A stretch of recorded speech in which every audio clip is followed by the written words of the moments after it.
Córdoba, la capital de Al-Ándalus. Asunción Esteban Recio, profesora de la Universidad de Valladolid. Inés Calderón, investigadora de la Universidad de Valladolid. En el siglo X, Córdoba era, con diferencia, la mayor metrópoli de Occidente europeo. Sus mercados, su carácter cosmopolita y sus bibliotecas ejercían una irresistible atracción.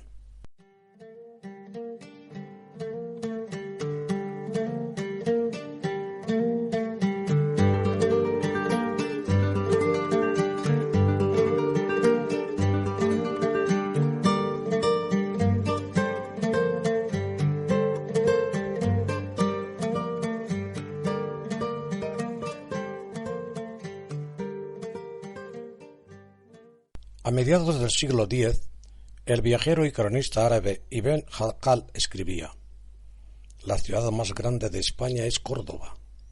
No tiene igual en todo el Magreb.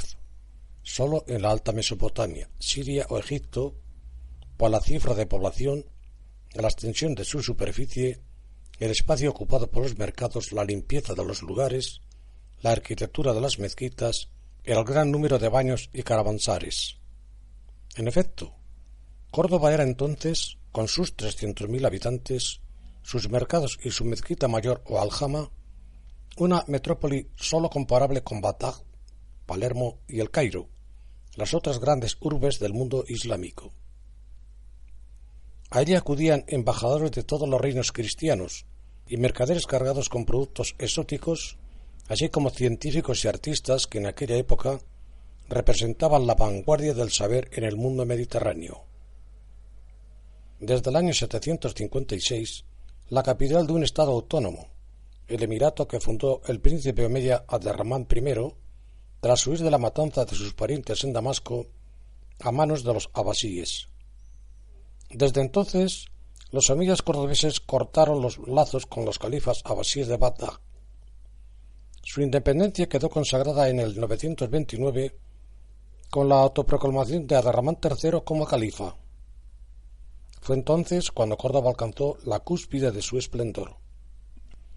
Y, en efecto, por su extensión y el número de sus habitantes, Córdoba no tenía parangón con el mundo urbano de la Europa medieval. Es cierto que los datos al respecto son muy dispares. El historiador francés Lévi Provençal estima que la superficie de Córdoba sería de 5.000 hectáreas, 8 veces mayor que la ciudad actual. En cambio, resulta más difícil determinar una cifra de población, puesto que los cálculos oscilan entre los 100.000 y el millón de habitantes.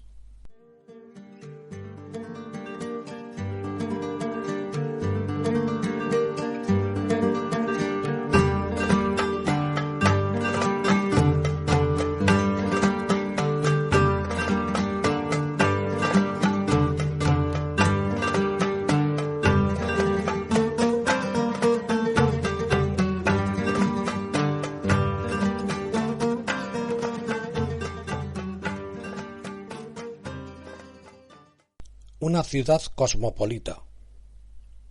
Un texto de Ibn Hidari especifica que a finales del siglo X, durante el gobierno de Almanzor, la clase popular y media ocupaba 113.077 casas, mientras que los generales, altos funcionarios, militares y otras personas vinculadas al soberano se distribuían en 60.300 casas. Según estos datos, la población sería de 1 millón de habitantes. Los investigadores actuales, sin embargo, rebajan la cifra a unos 300.000. En cualquier caso, se trataba de una ciudad inmensa, comparada con las villas del occidente cristiano, que no superaban los 2.000 pobladores, y con las otras ciudades más populosas de Al-Ándalus, que oscilaban entre los 15.000 y los 60.000 habitantes. Esta población era de orígenes étnicos muy diversos y de distintas creencias religiosas. En los tiempos de la conquista de Hispania por los musulmanes, a principios del siglo VIII, con los ejércitos invasores llegaron árabes y bereberes, a los que a mediados de aquella centuria se sumó un numeroso contingente de soldados de origen sirio que llegó para sofocar la gran sublevación de los bereberes norteafricanos. Todos estos grupos profesaban la fe islámica y mantenían estructuras sociales de tipo clánico. Pero la mayor parte de la población la constituían los propios indígenas, aunque con el tiempo resultaría difícil distinguirlos de los árabes, pues en época califal se calcula que el 80% de los hispanos se habían convertido a la religión musulmana y habían adoptado su lengua y las formas de vida árabes. Eran los denominados muladíes, de muwalat, adoptado.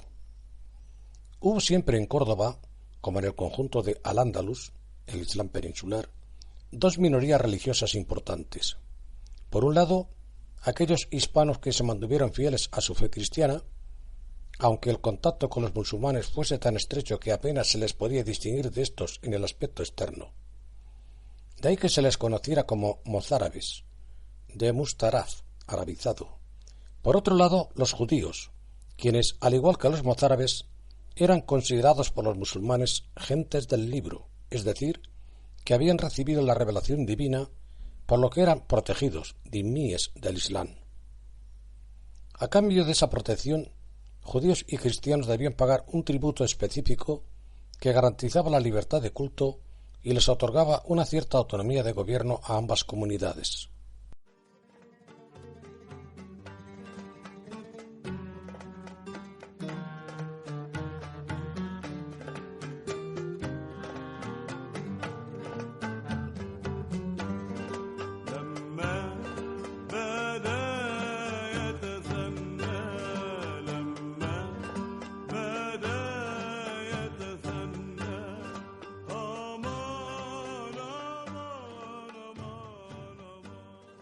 La fisonomía urbana.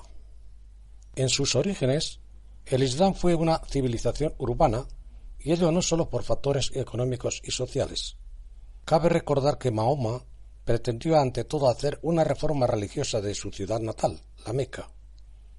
El mundo andalusí no fue una excepción, y Córdoba fue la mayor de entre todas sus ciudades, animada por una poderosa actividad económica, una estimulante vida social y una efervescente cultura inagotable.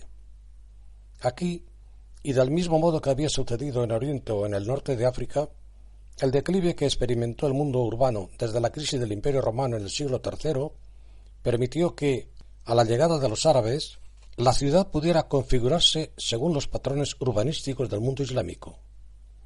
Eso no significa que no se aprovecharan las estructuras romanas y visigodas que habían sobrevivido a la decadencia. Ejemplos de esa pervivencia son el puente que comunicaba las dos orillas del Guadalquivir, el Alcázar, resto de las murallas y algunos elementos, como columnas y capiteles, utilizados en la construcción de nuevos edificios. Recordemos también que la gran mezquita de Córdoba, mandada construir en el año 786 por Abderramán I, se erigió sobre la basílica visigoda de San Vicente, y que para aprovechar la estructura visigoda se ideó una solución arquitectónica que hizo de la aljama cordobesa una pieza única del arte islámico universal. Es innegable, en cualquier caso, que la llegada de los Omeya al poder supuso un cambio sustancial en la fisonomía de la ciudad.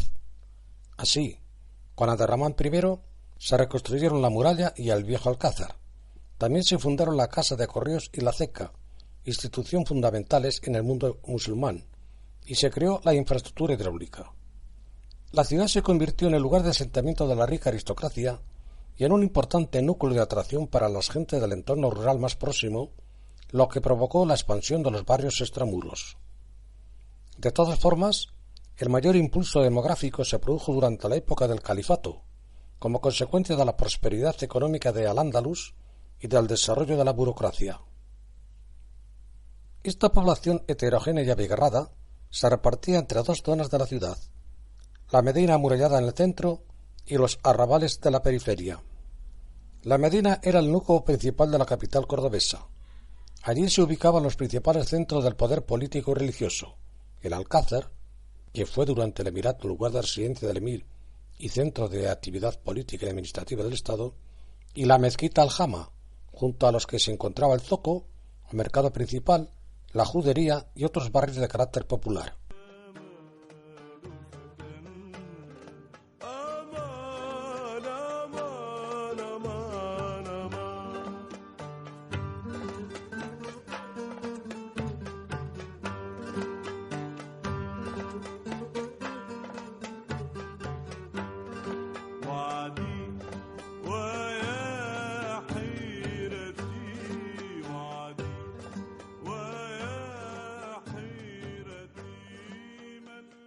El ambiente del zoco. A partir del muro oriental de la mezquita mayor se extendía el zoco al mercado principal, Suk, sin duda alguna el lugar más bullicioso de la ciudad. Por allí pululaban las gentes más variopintas, figuras de marginales, mendigos, alcahuetas, concubinas, acróbatas, obreros asalariados al servicio de un patrón, o bien pequeños comerciantes y artesanos. La enorme variedad de estos últimos era típica de la economía urbana islámica. Destacaban los oficios ligados a la alimentación: carniceros, pescaderos, fabricantes de productos cocinados, como buñuelos, albóndigas, pasteles, especieros. Otros se dedicaban a la droguería y perfumería y a la elaboración de numerosos ungüentos y jarabes. No faltaban tampoco los cambistas ni los escribanos.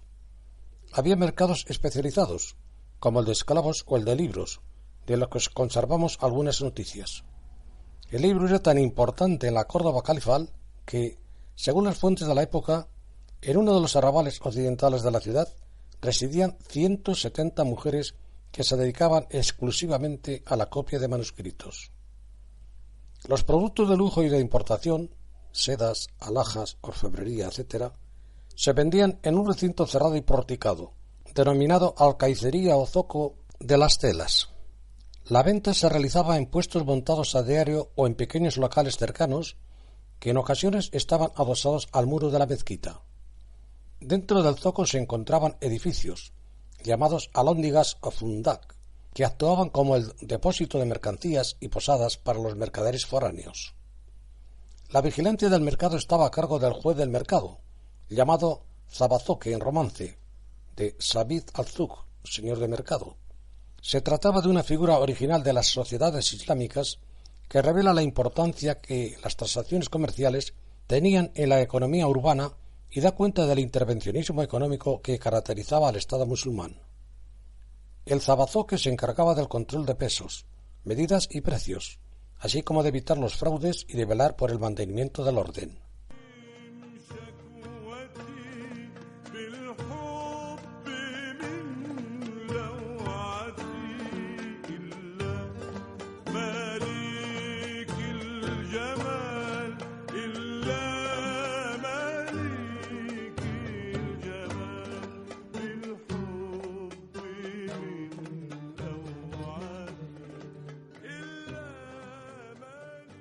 De la Medina a los arrabales. En oposición a esta zona de la Medina, donde se situaban las calles principales, se encontraba la zona residencial, con calles tortuosas y laberínticas. Los nombres de las calles respondían en ocasiones a los oficios que predominaban en cada una. Existían así las calles de la sillería, de los vinagreros, de los cordoneros, de la paja y del yeso, de las librerías. En las proximidades del alcázar y la mezquita se hallaba la judería, a la que se accedía por dos puertas situadas a lo largo del muro que rodeaba este pequeño recinto. El barrio judío contaba con su sinagoga, junto a la que se alzaba la residencia del rabino, encargado de que la comunidad hebrea viviera de acuerdo con la ley contenida en la Torá y el Talmud, y la yeshiva, o escuela religiosa.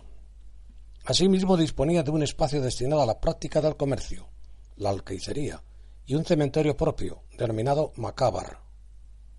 Un poderoso muro rodeaba la Medina, a la que se accedía por 7 puertas. La principal, situada cerca del alcázar y de la mezquita mayor, se conocía como Puerta del Puente y permitía la comunicación entre las dos orillas del Guadalquivir. La Puerta de los Nogales corresponde sin duda a la que actualmente se conoce con el nombre de Puerta de Almodóvar. Fuera de la Medina se distribuían hasta un total de 20 barrios, extramuros o arrabales. Cada uno de ellos reproducía en su interior los elementos principales de la Medina: mezquitas, mercados, viviendas, etc. Algunos de los más populosos se encontraban en la zona conocida como Ajarquía, donde se ubicaban los principales talleres artesanales de la ciudad y donde se concentraba el grueso de la población mozárabe.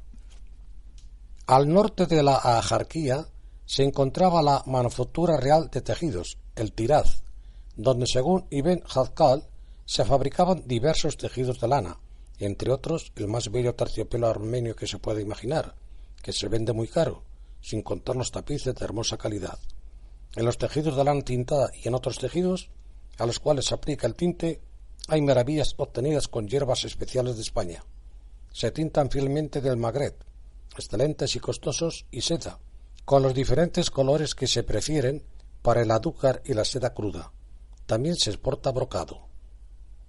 Más allá de los arrabales, se esparcían numerosas casas de campo llamadas almunias, así como huertas, norias y oratorios.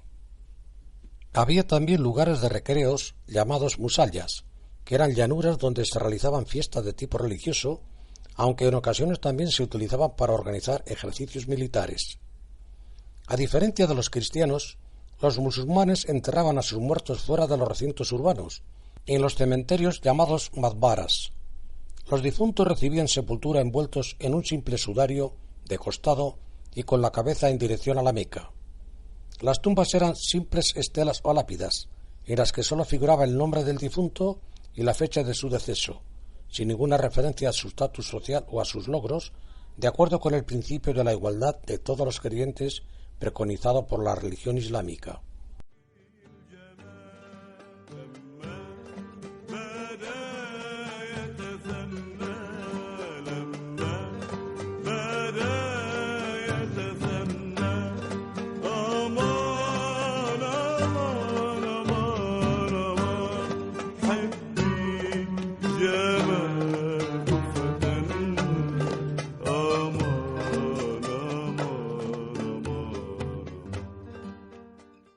Baños y jardines.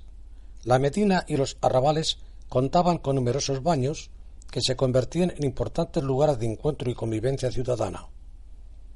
Herederos de las termas romanas, los baños, Bamman, destacaban por sus cúpulas, adornadas con lucernarios de cristales de colores que permitían la salida del vapor de agua y aportaban iluminación, además de crear una atmósfera tenue y acogedora. Al-Ahman, que desembocaba en un vestidor. Tras despojarse de sus ropas, los bañistas pasaban a la sala tibia y finalizaban el recorrido en la sala de la caldera. Allí los clientes, tumbados en los pollos adosados al muro, recibían masaje y eran enjabonados por los mozos de baño que vertían sobre ellos agua caliente. Los baños eran un animado lugar de reunión, donde podía trabarse una conversación sobre política y filosofía, o entregarse a las más vulgares habladurías. Para evitar el contacto, los hombres acudían por la mañana y las mujeres por la tarde. Las peinadoras se encargaban de depilar, perfumar el cabello y acicalar con aceites y otros ungüentos a las mujeres. Además de disfrutar de los baños, las gentes de Córdoba podían pasear por los lugares idílicos como el Jardín de las Alegrías. Las gentes de Córdoba podían pasear por lugares idílicos como el Jardín de las Alegrías o la pradera de aguas rumorosas. El esplendor de la Córdoba de los califas terminó por desvanecerse. La supresión del propio califato en el 1031, las luchas de los reinos de taifas y la conquista cristiana en 1236 pusieron fin a lo que durante 2 siglos fue un mundo de ensueño. Pese a ello, aún hoy podemos revivir lo que fue la ciudad de la época a través de monumentos como la Mezquita Mayor, o bien paseándonos por el antiguo barrio judío, el lugar que con sus casas blancas y sus callejuelas estrechas e intrincadas mejor preserva el espíritu de lo que fue durante 3 siglos la capital de Al-Ándalus.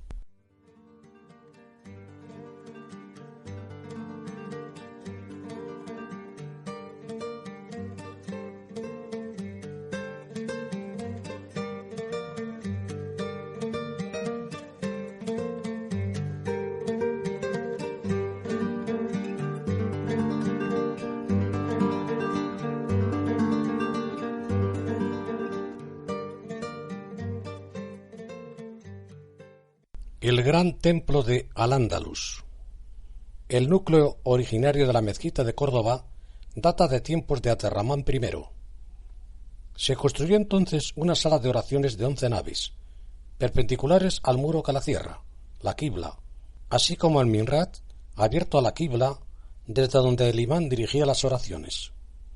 Ampliada a mediados del siglo IX por Abderramán II, la sala de oración volvió a ensancharse bajo el califa Alacán II, con casi 40 metros de arquerías, además de construirse un nuevo minrat. La última y desmesurada ampliación se debió a Almanzor, el todopoderoso general de finales del siglo X.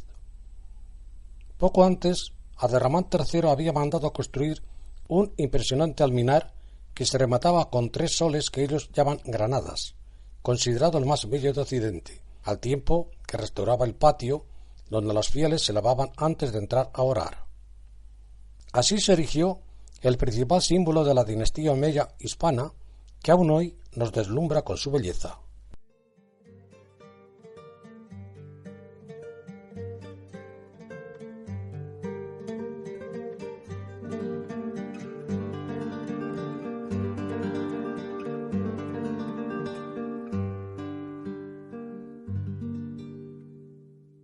La casa y el jardín cordobés.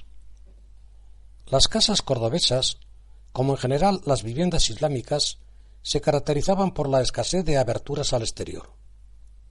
Las pocas ventanas que había estaban cubiertas por celosías que garantizaban la ventilación y permitían ver sin ser visto.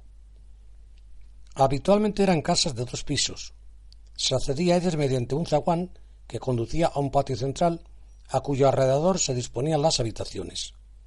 Era allí, bajo la sombra de una parra y en torno a un pozo, donde discurría gran parte de la vida familiar. Las mujeres realizaban sus tareas domésticas en el harén, donde sólo los íntimos podían entrar y verlas descubiertas. Los dormitorios se situaban en la planta superior, que culminaba en una azotea. Las casas solían acoger a una sola familia, aunque los más pobres a veces se veían obligados a compartir habitaciones. Aristócratas y burgueses solían disponer de casas de campo o almunias en las afueras de la ciudad, a orillas del Guadalquivir.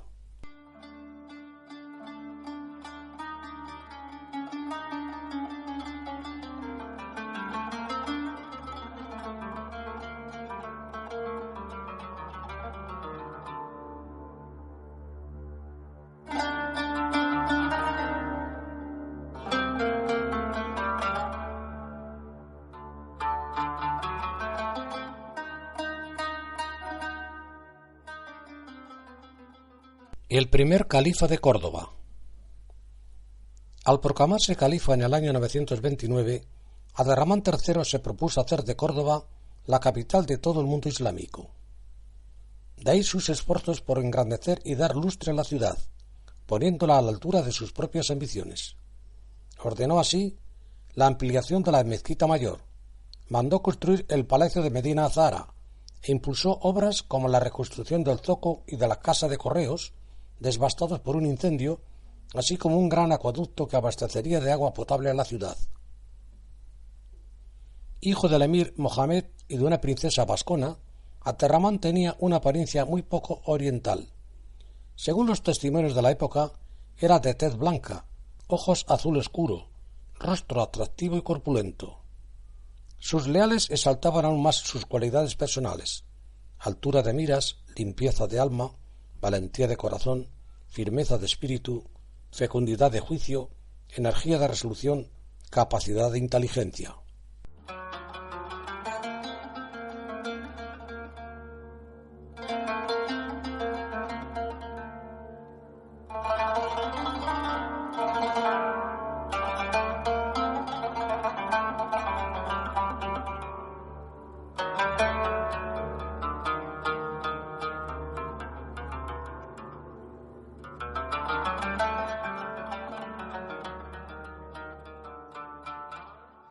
El Versalles de los califas. Para alejar a la corte del bullicio de la capital, en 936 Abderramán III decidió construir una ciudad-palacio en los alrededores de Córdoba, en una ladera de la sierra. Centro cortesano y administrativo, Medina Azahara, Madinat al-Zahara, la ciudad de Zahara, así llamada en honor de una favorita del califa, se organizaba en 3 terrazas escalonadas. En la superior estaban las residencias principescas, en las medias los jardines y vergeles, y en la inferior se encontraba la mezquita y las casas de los servidores del califa. Medina Azahara quedó abandonada y medio destruida a raíz de la crisis del califato. Son los testimonios escritos los que reviven el inusitado esplendor que alcanzó la corte califal. Del salón de los califas, o salón rico, se decía que su tejido era de oro y de bloques de mármol de variados colores, cuando el sol penetraba a través de sus puertas, adornadas con oro y ébano, y se reflejaba en las paredes y el techo, era tal su fuerza que cegaba.